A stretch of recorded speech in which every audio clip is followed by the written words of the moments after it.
Hi అండి, welcome to షనూస్ blogs. ఈరోజు మనం వంట ఎలా చేయకూడదో చూద్దామండి. ఇదేంటిది, ఇది అప్పచ్చిలా ఉందనుకుంటున్నారా? కలాకందని మొదలెట్టానండి, ఏదో అయింది. మా అమ్మ పాపం చేత్తో లాగింది, రాలేదు. గరిటతో పీకింది, అయినా రాలేదు.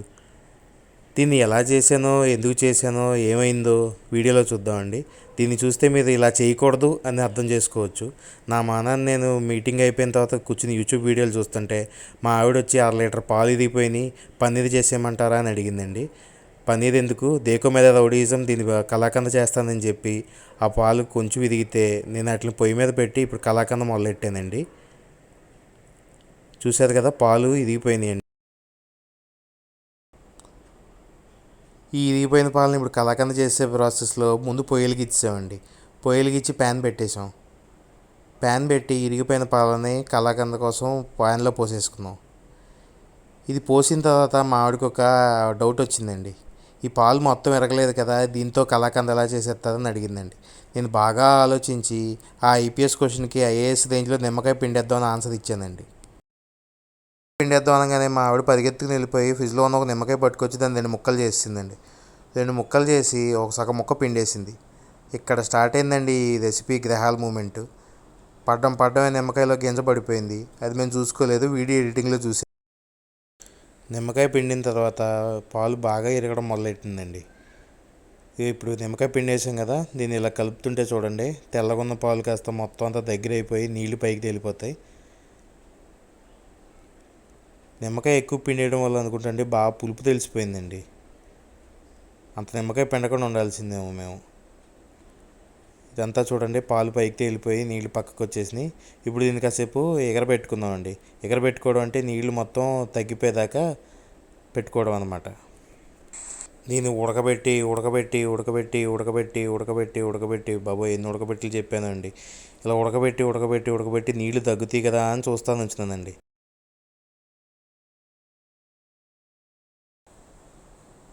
ఇది బాగా ఉడికి పొంగులు వచ్చి ఇలా ఈ షేప్కి వచ్చిందండి. ఇప్పుడు పొయ్యిని సిమ్లో పెట్టుకుని అసలైన రాంగ్ స్టెప్ ఇక్కడ వేసామండి. ఒక కప్పుడు పంచదార తీసుకున్నాము.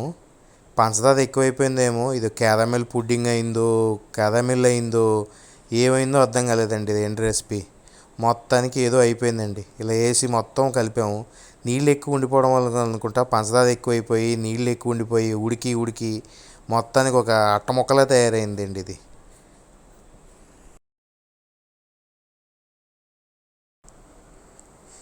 ఇది ఇలా అయిపోద్దని తెలియక ఇది ఇంకా అందంగా తయారవ్వాలని దంచుకుని యాలకులు కూడా వేసుకున్నామండి. చక్కగా 2 యాలకులు తీసుకుని బాగా దంచి ఇందులో వేసాము. మంచి ఎసెన్స్ వస్తుంది, బాగా టేస్ట్ వచ్చేస్తుంది అని అనుకున్నామండి. చూడండి, ఇక్కడ మా ఆవిడ దంచుతుంది. దంచి యాలకులు కూడా వేసి బాగా కలిపింది.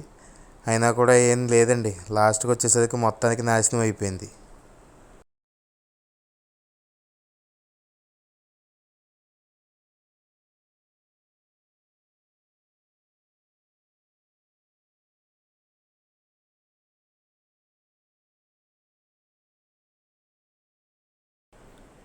ఈ యాలకులు నేను చెప్పినట్టుగా ఇందులో వేసిన తర్వాత ఇక్కడ మా ఆవిడ ఒక ట్విస్ట్ ఇచ్చిందండి. నాకు ఆఫీస్ కాల్ వచ్చేస్తుంది, నేను అర్జెంటుగా వెళ్ళిపోవాలని చెప్పి వెళ్ళిపోయిందండి. నీ అవ్వ తగ్గేదేలే, నేను చూసుకుంటానని చెప్పి మొదలెట్టాను దీన్ని పొయ్యి మీద నుంచుని. అదేంటో బుడగలు వస్తుంది. ఆ బుడగలు చూసినప్పుడే నాకు డౌట్ వచ్చింది, ఇదేంటిది యాసిడ్లో పొంగుతుందని చెప్పి సిమ్లో పెట్టి ఏదో చేద్దామని చెప్పి సిమ్లో పెట్టి గరిటె పట్టుకుని తిప్పడం మొదలెట్టానండి. తిప్పుతూనే ఉన్నాను. ఎంతకే బుడగలు తగ్గట్లా. ఇదేంటిది ఇలా అయిపోతుందని చెప్పి మా ఆవిడని పిలిస్తే మా ఆవిడ మీరే ఏదో ఒకటి చేసేయండి, నాకేం సంబంధం లేదండి. సర్లే, నాకేం అవసరం లేదు, నువ్వేం సపోర్ట్ చేయక్కర్లేదని చెప్పి మొదలెట్టి నేను మళ్ళీ కదపడం మొదలెట్టానండి. మళ్ళీ కదుపుతుంటే కాసేపటికి ఇది బ్రౌన్ కలర్లో మారడం మొదలైందండి. ఇదేంటిది, ఇది కలాకంద తెల్లగా ఉంటుంది అనుకుంటే బ్రౌన్ కలర్లో అయిపోతుంది. సర్లే పోతే పోయిందిలే, అజ్మీర్ కలాకంద అని చెప్పేద్దాం అనుకున్నానండి.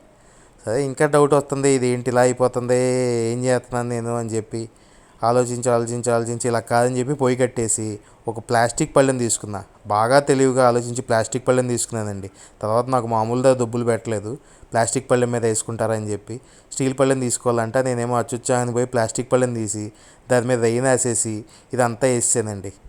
ఇదంతా వేసిన తర్వాత అది ఒక అట్టగట్టేసి ఆరిన తర్వాత అతుక్కుపోయి పీకినా రావట్లేదు, గరిటెతో లాగినా రావట్లేదు, ఏం చేసినా రావట్లేదు.